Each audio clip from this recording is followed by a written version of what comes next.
Welcome to the first podcast from Sin City Wrestling. I'm the handler of Goth, Melissa, and also Vinny. Today I'm going to do a rundown of the last Supercard we had, Blaze of Glory, and I'm going to do it with a special guest of ours, and he's going to introduce himself. Yeah, hey guys, people know me as Steve, but I'm the handler behind Alexander Raven and Luna Vanity, and yeah, so it was a sort of big card for both Goth and I think. Yeah, the big shows always have extra matches, always extra segments, but I think we're going to go through it. I've got my notes ready, so I think we're going to be fine. The beginning of the show is always with Justin Decent announcing Amanda Hug and Kiss, who always does a variation of a song to open the show. And after that, we have a rundown from Belinda Simone and Jason Adams, talking about every match going on the show. So what's your thoughts about this opening that we always have?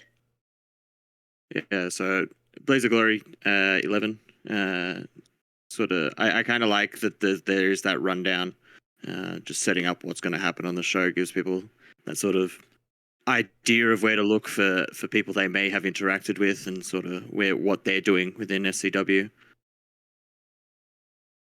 Yeah, I agree. It's always fun to see what kind of song Hug and Kiss comes up with, and yeah, the rundown just the perfect way to the perfect way to have the show ready and to know what every match is going to be. So we're going to go through the first segment. It's going to be a segment of the Saviors, who are going to do a rundown of what they are planning to do for their matches. And in the end of the segment, there's also a special surprise that there's a new member of the segment of the Saviors, and that's Crystal Wolf. What did you think about the segment, and when you saw the new member, what was your opinion about it? Yeah, so I think I'm gonna have to start suing people for trademark infringement. Everyone's trying to be the true king and queen, and everyone knows that is my sort of thing. But yeah, I didn't expect Crystal to join the Saviors. It's kind of I think it's interesting. I think the Saviors is a interesting dynamic. There's always something interesting going there, and particularly for this event where all of them sort of had either a really good night or not so good of a night. It's an interesting one for the Saviors. So that introduction is kind of good too. It was a show with mixed reactions. Some titles won, defended, some titles lost, but that's all for further down the show. But yeah, it was interesting to have Crystal Wolf joining our team. We always like to have some surprises in the back of our hands, and we just want to shake up the whole federation and see how people will react to it. So it was fun to see how Crystal came out, and well, there's some many other segments evolving from this. So we're going to go to the first match. It's a bombshell roulette title match. It's also always has the wheel spinning to decide what kind of match it is, and finally came out to be a lumberjill match with several bombshells surrounding the ring. And let's see. And then we have the match for the roulette title, where Crystal defended her Crystal Campbell Caldwell defended her title successfully. What was your opinion about the match? It was an interesting match, in my opinion, and always great to have a match and in a submission. Yeah. So, what's your opinion about the match? Yeah, so I think it's interesting. Lumberjaw sort of dynamic is kind of interesting. Good to see the use of both the heels and faces of the company, getting some of those people who weren't on the card for various reasons a little bit of a spotlight here as well. New people coming in, like Alexandra Calloway getting spotlighted in the match as well and getting involved. I actually think this was one of the better matches on the card. It was one of the ones I found a little bit more exciting to go through, and more upset, in character upset with Crystal winning it again. And that's forever gonna keep things hot and spicy, if you will. Yeah, that's one thing I like about roulette division. That you never know what kind of match you're going to get, so you cannot prepare for it. And sometimes it's always sometimes it's just something ordinary, but the other hand, sometimes it's going to be extra a special kind of match, and that always makes it exciting. Um, yeah, so a great event. Also, I know that Georgie is a great wrestler, great role player. So have to defend the title against her and to win the match is always great. Then we have a backstage segment with Chelsea Leclerc. Um, Great segment, in my opinion, talking about her upcoming match against Crystal Wolf. Um, Showing why she is at that point undefeated and confident of her beating her Crystal Wolf, and just to move on into the division. What was your opinion on this match? On this Yeah, segment, I mean. yeah. So I'm a big fan of the shoot aspect of everything. So for me, this is really clear. It's a real good segment. Gets a lot of that info across. Sort of puts Chelsea in the spotlight a little bit. Gets her, visible going into the next cycle, heading towards into the void. Yeah, I think this is a good segment here, especially with the announcement of Crystal into the Saviors earlier that night. With following it, sort of adds to that dynamic there. Yeah, it feels like it's one big story from start to end. Some segments follow up each other very nicely, and especially the whole Crystal Wolf dynamic. I think um, she's one of the figures that just keeps on popping up. So yeah, good stuff. Um, Now we have a match between Peter Vaughn and Jack Washington. I personally wrote this match myself. One of the two matches I've written. Two great role players. I've faced both of them in Sin City Wrestling, but also on different federations. Um, what I liked about these two is that they're very similar in for a type of wrestler. I couldn't find the bio for Jack Washington, but I've written matches of him before, so I wanted to get a fast-paced match, and the match I've written was clearly a good example of two guys who can just mix it up with each other, counter each other, and keep the match flowing. And Peter won the match against Jack Washington. What was your opinion about the match? Did you like it? Yeah, so I did like this one. I'm a big fan of matches with a lot happening in them. It's sort of a more exciting thing to read. I'm all about the actual moves and the wrestling aspect of it, so it's interesting to read somebody who is doing a slightly more fast-paced match. So yeah, this one I quite liked. The use of the nearly double count out, I think is good for that tension build, especially going into the finish. Mm-hmm. Yeah, I quite liked it. I think it's one of two moonsaults that finish a match for the night too, which I think is kind of interesting.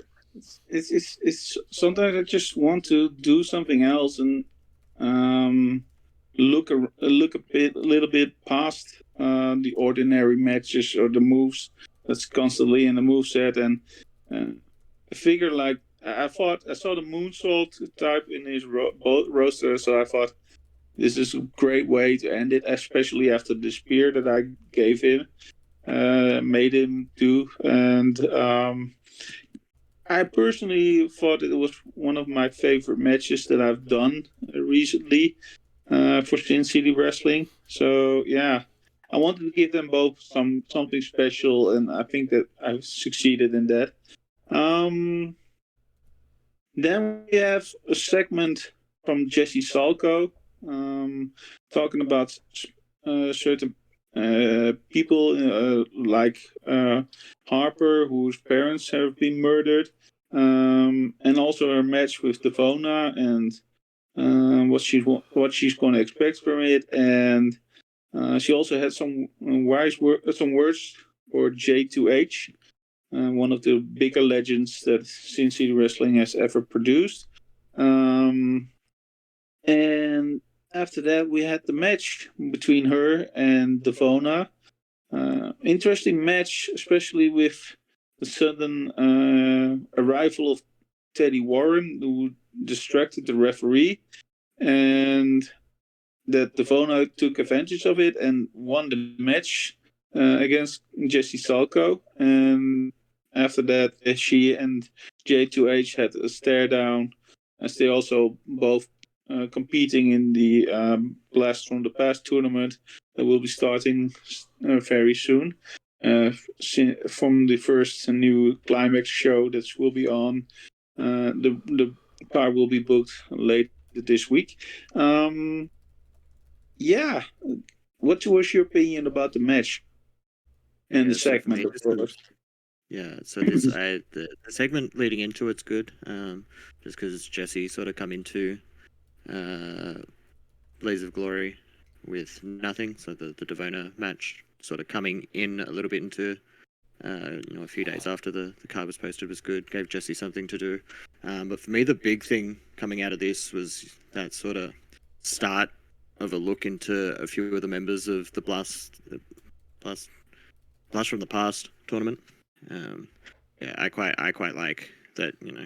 Getting to see some of those team dynamics, seeing how people mesh up, good guys with bad guys, and that sort of thing. So for me, yeah, and also especially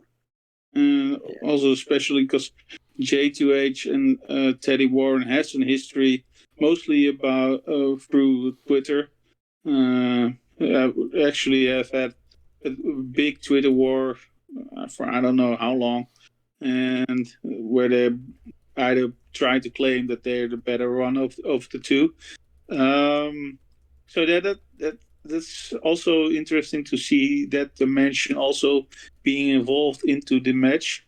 So the match writer made a great match, adding some dynamics into the match, and that could lead up for future shows and future segments. Then we have a Samantha Marlowe segment, talking about her competing in the Blast from the Past tournament, being tag team partners with Teddy Warren. So that's also interesting to see both teams, all four competitors, basically involved in two separate segments that's leading up into the show. So what were your thoughts about the segment of Samantha Marlowe, a legend in Sin City Wrestling? Yeah, so I think it's just in terms of placement, really well placed here. Coming out of the Devona and Jesse Salko match with Teddy Warren and J2H showing up, particularly with Sam Marshall mentioning J2H. I think the sort of multiple focuses through the show with the Saviors and Crystal Wolf, as well as getting some of that blast from the past focus happening. Really good, and it sort of builds from here a little bit more as we go through. Yeah, I'm really looking forward to the blast from the past. It's also always a tournament that you never know who's going to win it, because it's always with the drawing. You can you can be linked with a great role player, or maybe somebody who's a little bit less, and you never know. Sometimes you have surprise winners or people who go fast that you didn't expect. So a team of Teddy Warren and Sam Marlowe could very well go far. I wouldn't be voting against them. Then we have, yeah.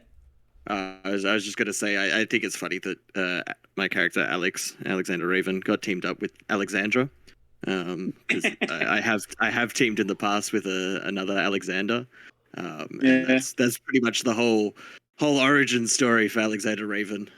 That partnership didn't go very well, so fingers crossed this one goes better. Well, last year I was with Candy. She was she always competed in the Blast from the Past, and she is so different than my character Goth, and we had so much fun. We came up with silly things that we just like. We're going to do this and we're going to do that, and we made it to the semifinals. So you never know how people are going to react to the role plays and the segments that you're doing. So yeah. Now, next part is Daniel Morgan returning to Sin City Wrestling. Also, I believe in the Blast from the Past tournament, and he's facing up against Miles Casey. This was an interesting match. Both had some great offense into the match, and in the end, it ended up with two referees counting the shoulders of both wrestlers down, and both wrestlers were victorious in the eyes of either referee, and it ended up in a draw. Excuse me. I always like this kind of dynamic. Who won? Who's the victor? Who has lost? What do you think about this? Yeah, so I quite like this. I had a match against Austin James Mercer a couple of Supercards ago where it ended in a double count out. So I think it's always a good indication that you've got two relatively equal people. You've got two relatively equal competitors, which it's makes it hard to pick a winner. So when you do get those draws, it was both of them putting up their best, especially on a Supercard. I think it was quite good. I've worked a fair bit with Miles, so I know that when he has a bit of a storyline going, he's a hard one to beat. Yeah, I believe I also faced Miles in the past, and I faced also Daniel Morgan, and I know from him as a role player, he can deliver if he's really into the match, into facing somebody. You just have to bring your A plus game to beat this guy. So to have these two go through for a draw in a type of match, that shows that they both did a great job with the role plays, and interesting how to see things evolve from this. Then we have a segment that I wrote for Goth and Melissa, discussing the Goth's title defense late at the night and Melissa's opportunity to become champion for the second time. I've written 2 matches and it was like close to deadline, so it wasn't one of my longer segments, but it came to the point, addressing that both want to do repeat the thing that they did in last year at Summer Extreme, where they both walked away with championship. Funny detail is then it was Melissa being Bombshell Roulette champion and Golf Internet champion.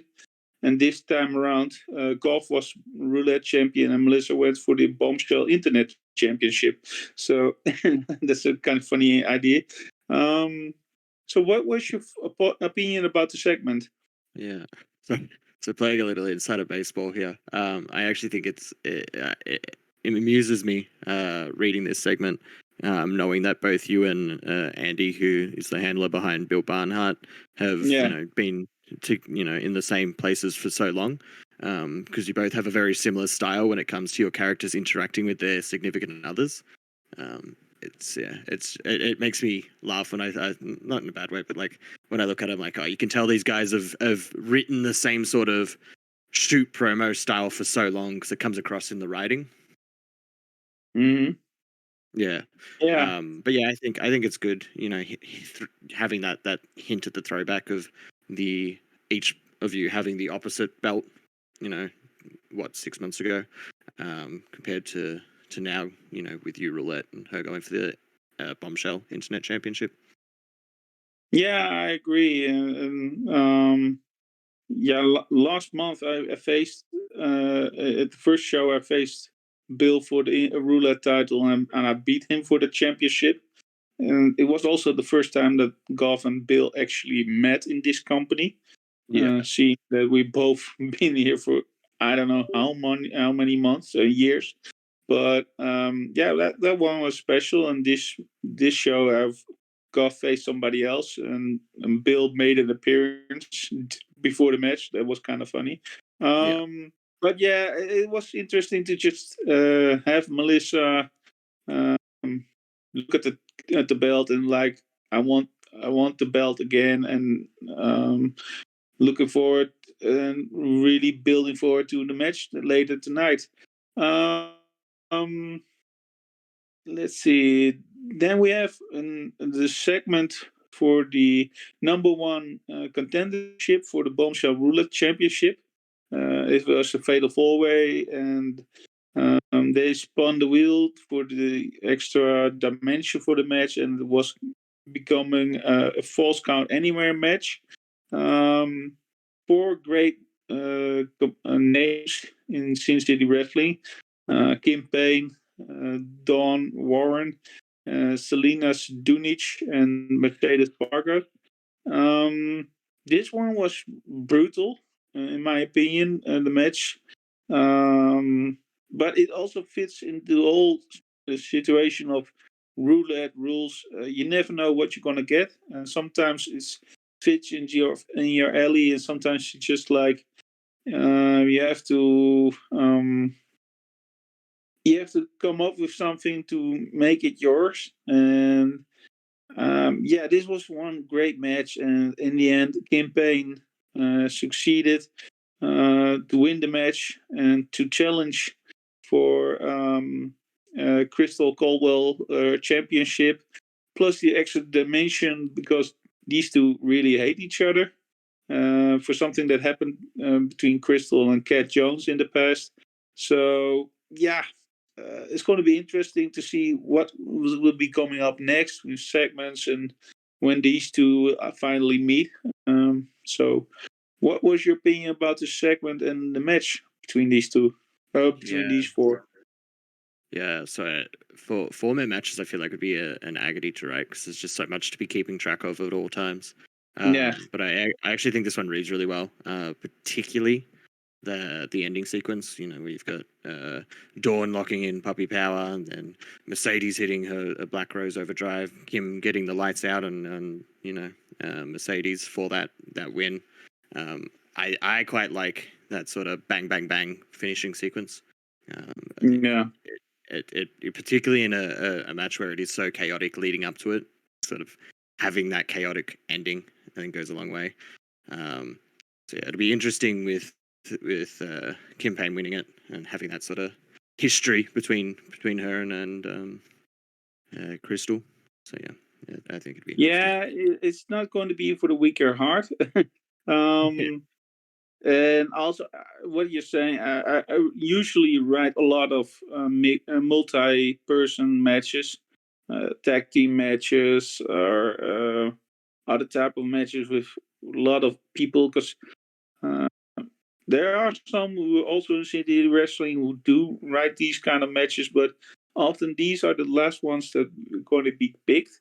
And I see it often as a challenge to just see what I can come up with. And but this one was great written match. I believe it was from the handler from Crystal Wolf. Dave was that, I guess.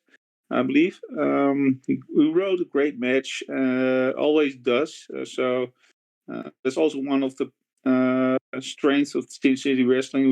We got some great writers who help out, especially with supercards like this.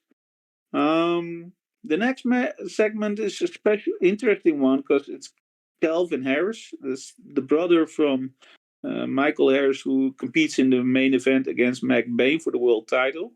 Um, who had an interesting thing to say about his partner, uh, Don Warren, who competed in the match prior to this segment.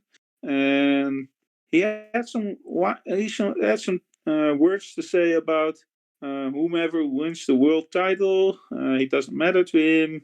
He will eventually become the world champion. And also another segment of somebody who is going to be competing in the Blast from the Past tournament. Really hyping up the tournament. That's one of the things that I enjoy for something like this. That people really yearly around come back just to compete in this tournament. Because if you're lucky, like 4 or 5 matches, and you can have a world title shot. So great stuff. I really enjoyed this segment. What was your opinion about this?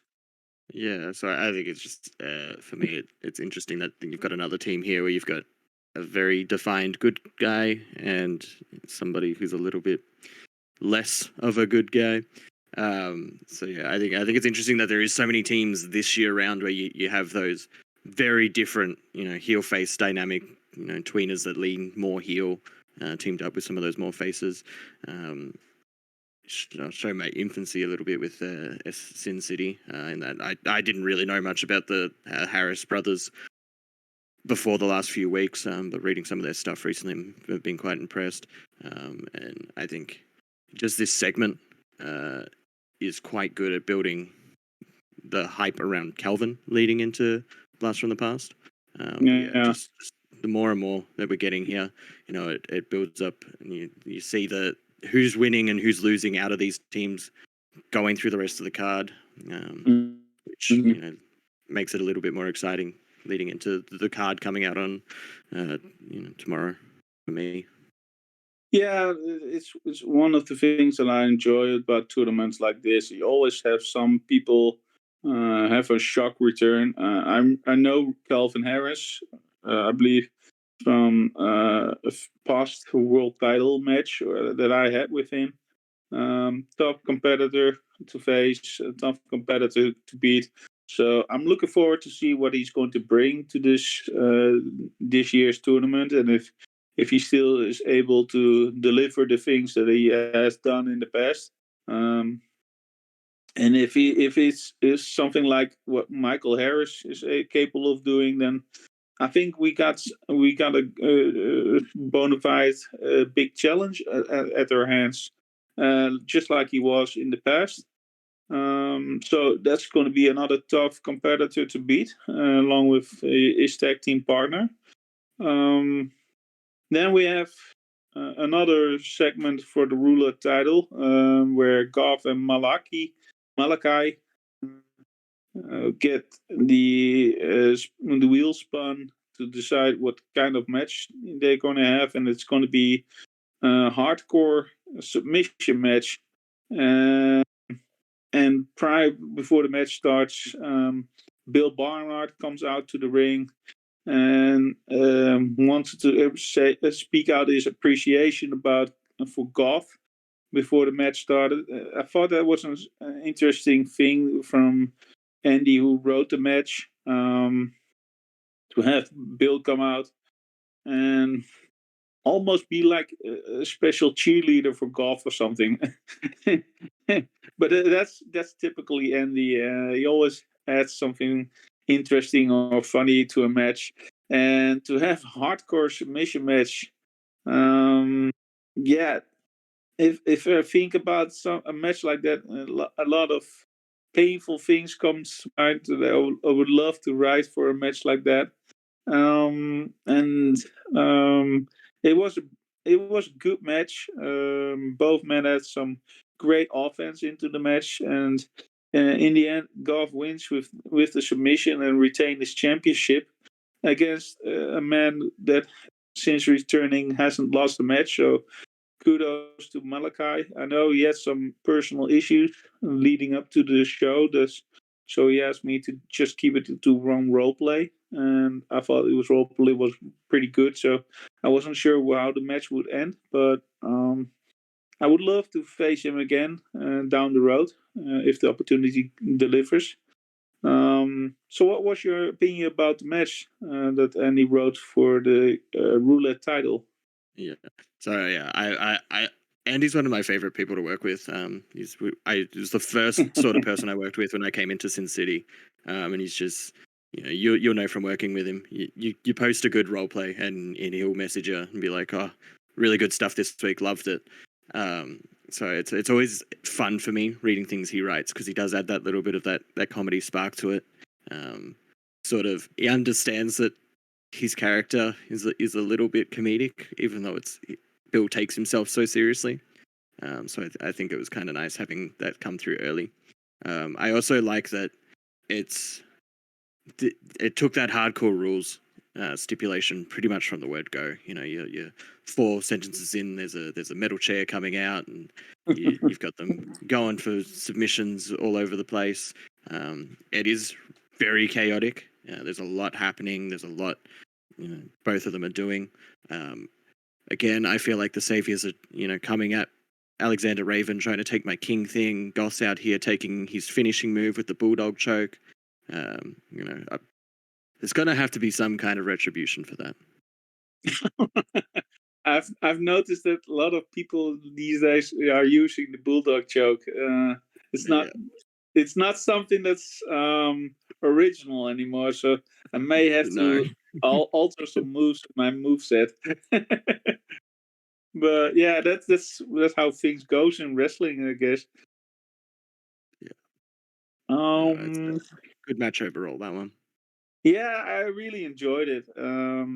That's one of the things that I can honestly say, that Andy enjoys writing matches and loves to push himself to find new ways to add brutality, or this case also submission, and some kind of fun in the match.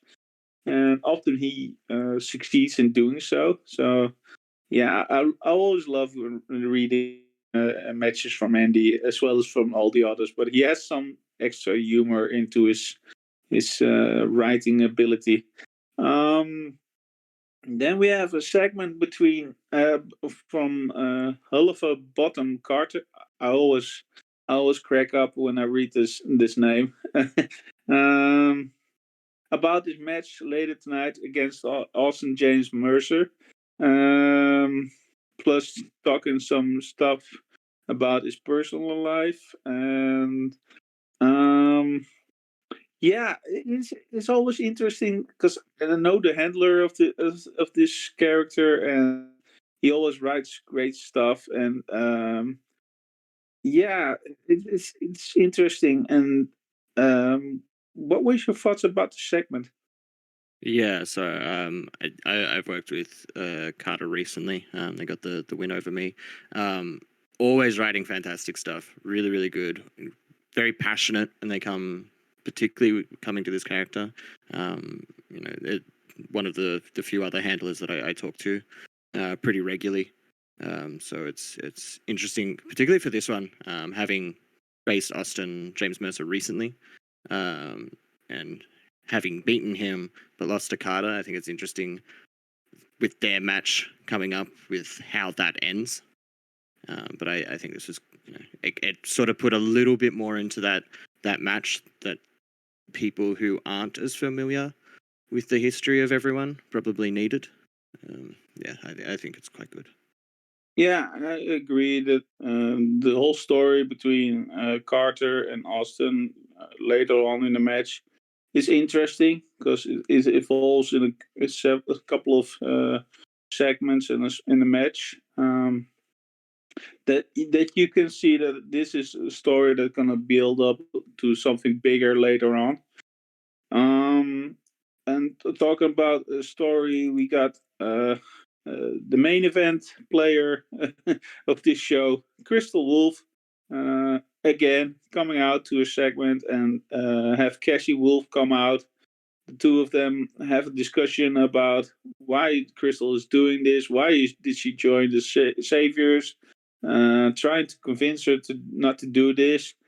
And in the end, Crystal just sucker punches her with a kick, and then preparing herself to blast her with some chairs before Ariana Angelos comes down to the ring and to talk some sense back into Crystal, who also gets attacked and have a power bomb on the down under thunder bomb on the chairs.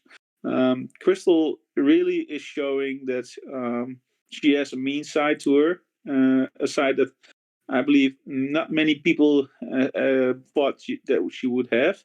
And the one thing I like the most about this is she constantly is referring to that I have to do this. This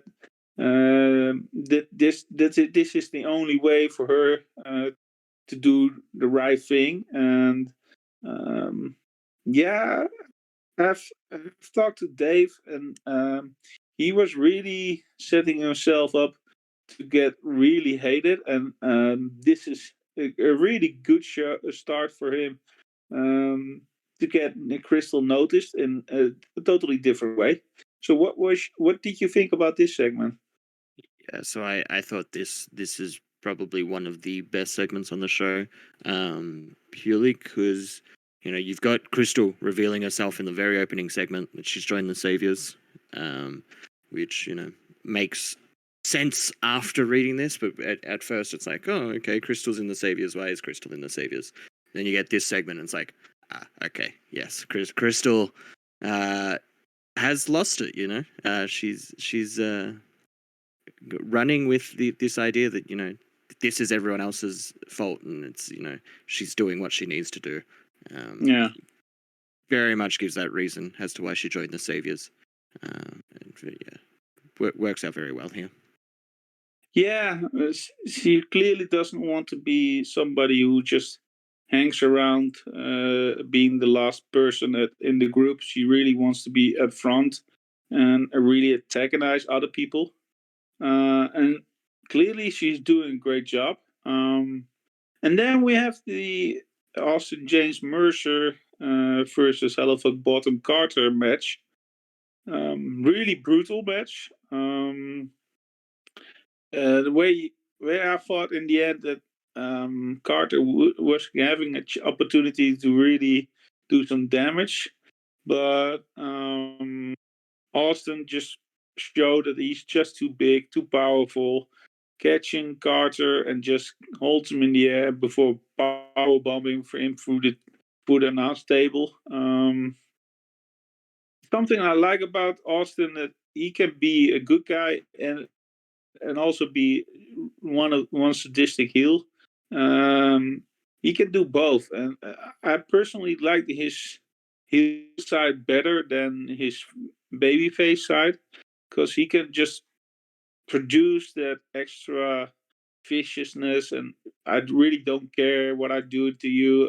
I must do this, and I'm going through you no matter what. And he showed it this match, especially after the match, that he keeps on attacking Carter and really wanted to injure him more until Miles Casey came out and with a steel chair and stopped the onslaught that Austin had on Carter.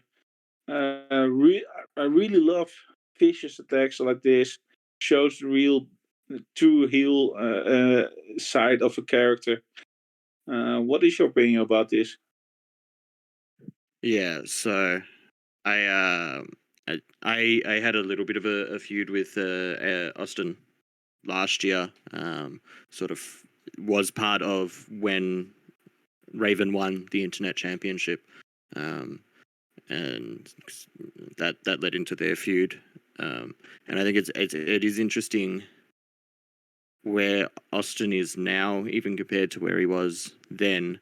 Because when Austin and Alex faced off, somehow Alex was the heel in that, despite Austin, coming back as the raging heel. Everyone hated Alex, which was funny for me. But yeah, I quite like this, particularly following out of that storyline where that happened because Alexander Raven called out the Wolf's Lair, and was very focused on taking them down.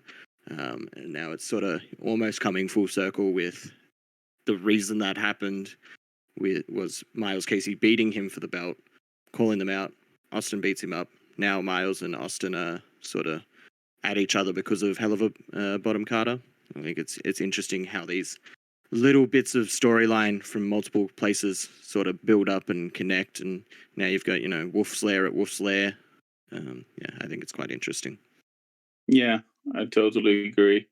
This is going to lead up to something bigger, and it isn't the last segment that involves Carter and Mouse. So that's also interesting. And then we have a Bill Barnard segment with Bia, B. Barnard. These two always crack me up. These two just constantly add things to each other and help each other to just. These two just you really want to hate these two because they're so obnoxious. But then again, they're also so very funny. And Bill is talking about this match later on tonight, later on in the show against Chris Page, who had that was the second match that I've written today for that show. And I wanted to just write a match where two individuals are like both are preferred to be heels and have that heel dimension between these two, and just beat the living shit out of each other, and just but also have some sort of respect that Bill wanted to beat Chris on his own and not have any do diversions or whatever. And I think I did fairly well with this match. I have fun with this match. I always enjoy writing a Bill Barnard match, and I've also written some matches for Chris. So, and then you just get to know each character a little bit better, and you just add the fact that both of them were at the same size, same weight class. So then you can just add, okay, both of them are going to do this, going to do that.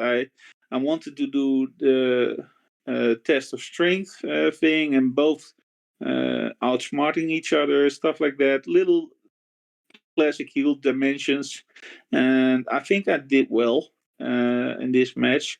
It was one, also just like a Peter Vaughan match. It was fun to write because all four of these individuals that I've written for these matches were actually basically heels, and heels are always more fun to write than baby faces, in my opinion. So, so what was your opinion about this segment and match from Bill Barnard against Chris Page? Yeah, so I quite like reading Bill's segments. I said it a few times already, but I particularly with B, they just sort of build into each other and build this little fantasy dimension that they both live in. And I think it's quite funny. Just reading through it, and just some of the analogies, that Bill uses, like in the segment, tells the people to go back to their pathetic little homes and beat off to porn, just really dumb sort of things that get a chuckle out of you. And they, don't react at all to the dumb things they're saying. I think that makes it, even better. And Yeah. then the match itself, really good. I like that it is so different to the Peter Vaughan one. It's a lot more intense in that sort of in-ring action. There's less of that threat of being counted out. They're going hammer and tongs at each other. I also, Chris Page gets the win here. Good for him. Particularly going into the blast from the past, and talking about that again. You got all these people sort of trying to make themselves look better. I think it's interesting. Bill's probably one of the few characters that, no matter how many times he gets knocked down, he'll bounce back up and he'll come back even better. He's one of the best at bouncing back, I think. What I liked about him is I've seen him come back after losses, and he was like, "I did lose, but it was because he cheated, or because he did this and he did that," and he always has a certain excuse manner to make him believe that he was actually the victor and he was the victim because of somebody else's cheating, while he did it himself. The perfect heel. But sometimes he always also, like he did against McBain, come out and just admit that McBain was the better man at that certain night. So he has two sides of him that makes his character interesting to keep on watching, and it never gets old of him. That's for sure. And then we have another segment. Let's see. Then we have another segment of Crystal Wolf, I believe. Or am I correct? Yeah, Crystal Wolf, and then it's her match following. Yeah.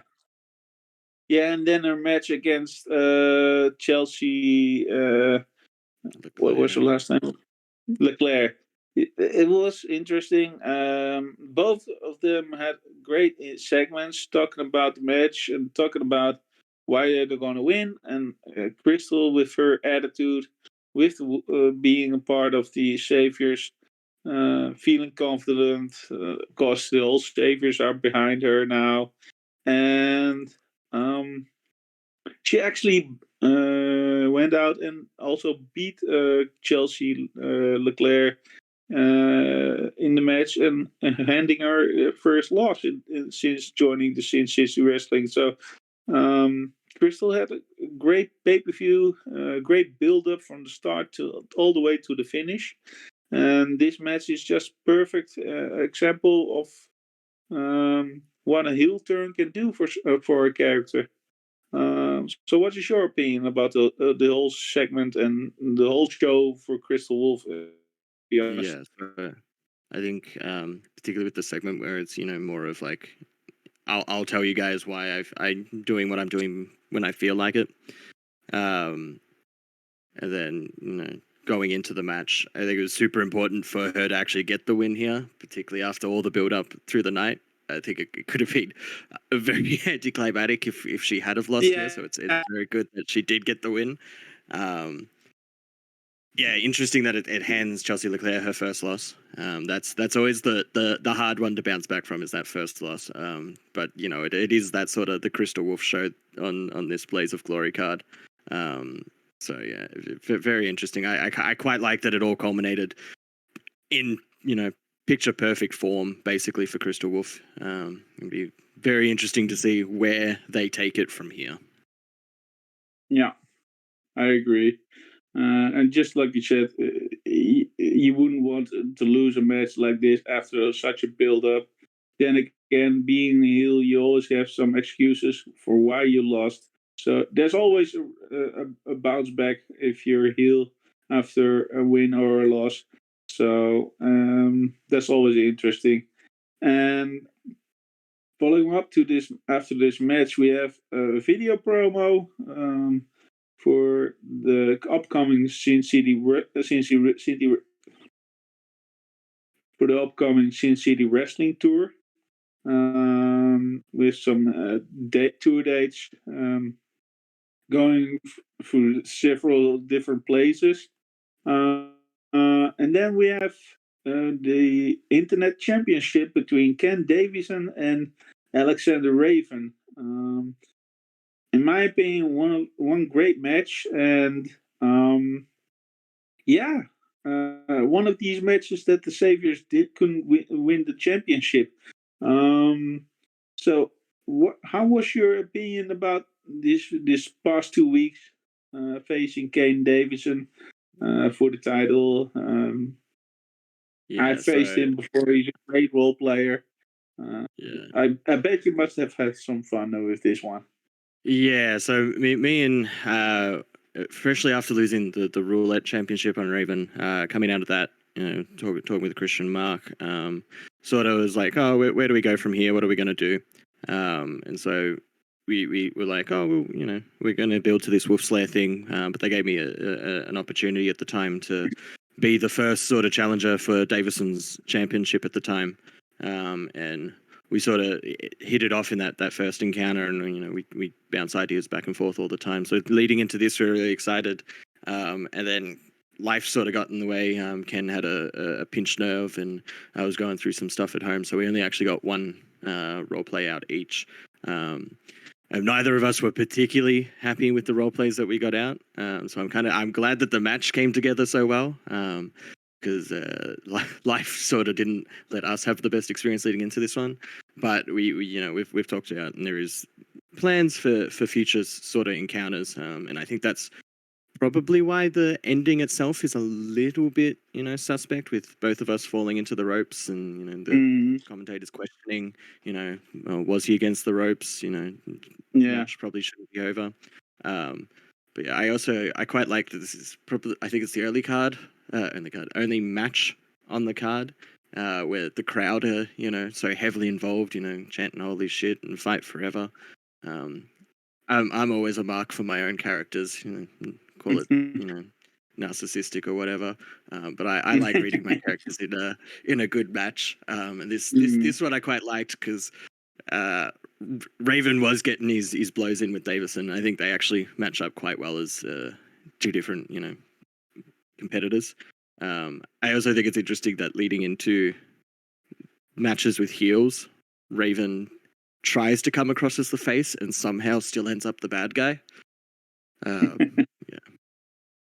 Well, that's extra good character work, and that's what I think is the advantage if you have faced somebody who you have faced before, and you know the history behind it, and you can build on for it, so that your role plays only can get better. That's what I like about facing somebody multiple times. You can use past experiences and use it this way or that way, bend the truth a little bit and stuff like that. So yeah, I'm sure that you two will be facing each other down the road. I know that Ken is also, I believe, in the Blast from the Past tournament. So you never know if you'll be facing each other there. So enough story to be told for future matches. So yeah, great stuff. And then we have a segment for Ariana Angelos, talking about a match leading up between herself, Melissa, and the champion, Kyla Richards. And then we have the match itself, a triple threat match, where it's interesting dimension that Melissa has beaten both Ariana and the champion before.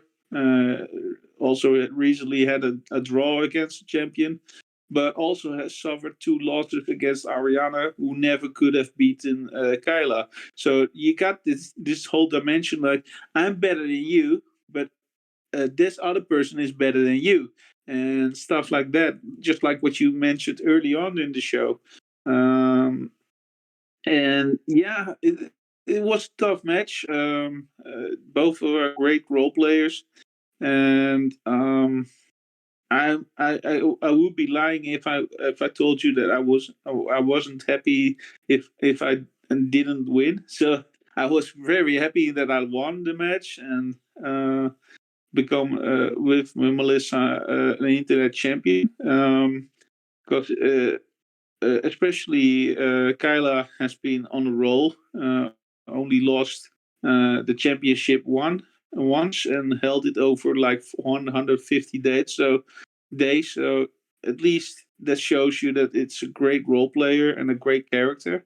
And this match was interesting, and I really enjoyed the fact that Melissa beat Ariana after she had suffered the attack from Crystal Wolf. So the whole thing from Crystal Wolf leads up to this title match also, and securing another championship for the Saviors.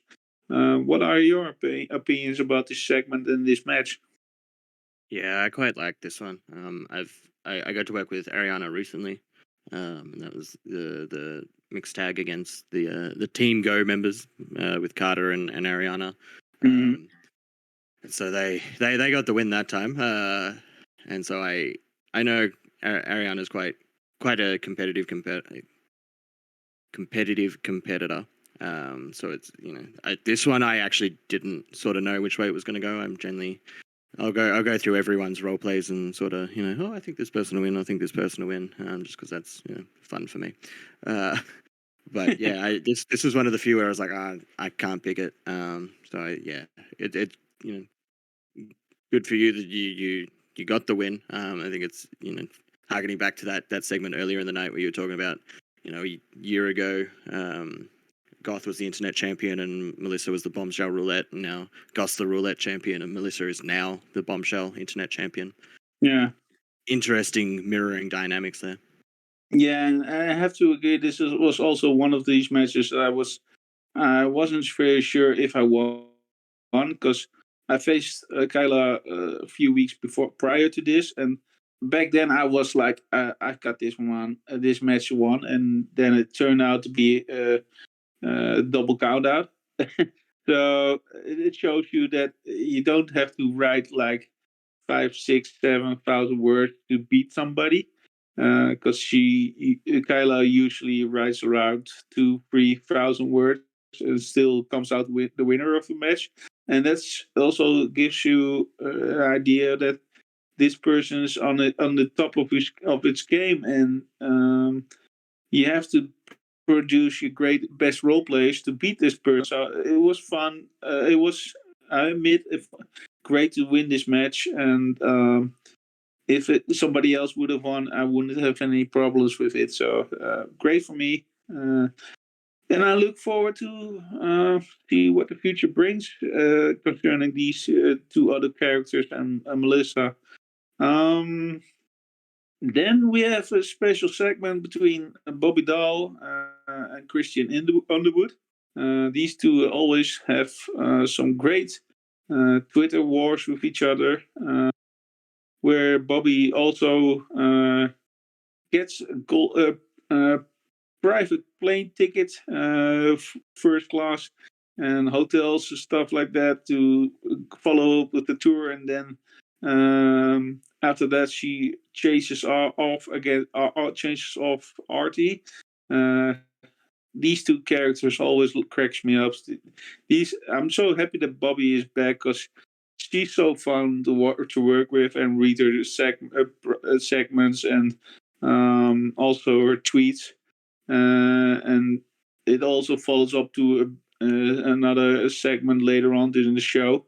And after this segment is the Bombshell World Title match between Amber Ryan and Roxy Johnson, where Roxy Johnson in the end managed to beat Amber. So yeah, great segment, fun to watch, and a great match also to read. What are your opinions about this all? Yeah, so going back to the segment, I love segments with Christian's character in them purely because his character is so serious and everything around him is just full of humor. It's similar to Bill, where they're trapped in their own world. Christian is so straight and narrow, and everything around him is just chaos. And it cracks me up every time. I always know I'm in for a good read when I see a Christian segment. But yeah, then the match itself, not a good night for the Bane Ryan household, that's for sure. Yeah, Roxy getting the win here, big for her. Yeah, unfortunate for Amber, but particularly on a night where the Saviors and Crystal Wolf are taken off, and then you sort of end on a note where it's like the Bane Ryan household has not had a particularly good outcome at the end of this night. No, that's true, but that's always something that you can expect from them. They always rebound from a loss like this, and they always come back stronger. So don't expect them to just sit around and do nothing. They will be back. If I know them correctly, they will be back. But yeah, just like you said, a great win for Roxy, who has been multiple times champion all over the Bombshell division. I believe she's currently the record holder for most title wins for the Bombshell. So yeah, another great character who always can deliver. And yeah, great win. Not so great for the McBain Ryan household, but can have though. Then let's see. I think I skipped over something. Roxy wins,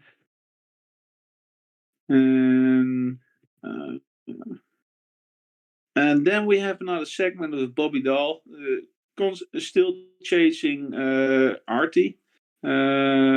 That leads up suddenly Artie bumping up into Fenris and Aaron Baltasar. Two characters that I'll always enjoy is watching segments and also Twitter things. Recently, I saw a tweet from Fenris saying that to Bobby that she was trending on Twitter, and then it was about the word boobies was trending instead of Bobby. So that that's also fun to see how these two communicate with each other. And this was just another example of just pure fun that you need in a big show like this. Between all the serious things and all the attacks that happens between wrestlers, um, and then we have the main event where McBain, being accompanied by Cat Jones and Kim Payne, to the ring to face Michael Harris. And Michael Harris comes out away with the world title. McBain is a tough competitor that you cannot just beat. You have to bring your A game. So great stuff for Michael Harris. Too bad for the Saviors that we lost the world title, but I'm sure that we will rebound from there. There's several Saviors members into the Blast of the Past tournament, so great chance that one of them will win the tournament and face the world champion. So I'm looking forward to this. But what are your opinion about the segments and the match, the end of the show? Yeah, so I quite like the little bit of comedy before going into the sort of, you come out of a serious match, comedy into serious match, comedy into serious match, sort of breaks up the intensity of it, particularly with such an intense card leading up to this point. So I quite like, the little cameo from Fenris and Aaron there. Yeah. yeah, quite like that. And, Bobby being very concerned that it's Jack Russo, and then very relieved that it's Jack Washington. I think that's quite funny. Yeah, to talk about Twitter wars, Alexander Raven is always happy to get into a Twitter war with anyone, and he will pretend that it's not his fault. Everyone else is the bully, and it's on them. But yeah, so he gotten into the Twitter wars with Fenris as well, which pretty much led to him, demanding that Fenris face him. Interesting dynamic for that sort of match with the champion's like, no, I've got to defend my belt against you. The opponent not wanting to wrestle for the belt. I think that was funny. But yeah, then going into that final match, and Michael Harris getting the win. So it does sort of change that blast from the past. In a suspicious way, to be honest. I forgot to mention it with the reversing the move and then sleeper hold and then drugging Mac to secure the title. Very huge way. He just put him to sleep, The sleeper hold, he went to sleep. That's all that happened. That's how I see it. But yeah, just very interesting having Michael Harris sort of win this. So this year Mac doesn't go into the blast from the past with the belt, because the previous year's one, he won it with whilst being the champion.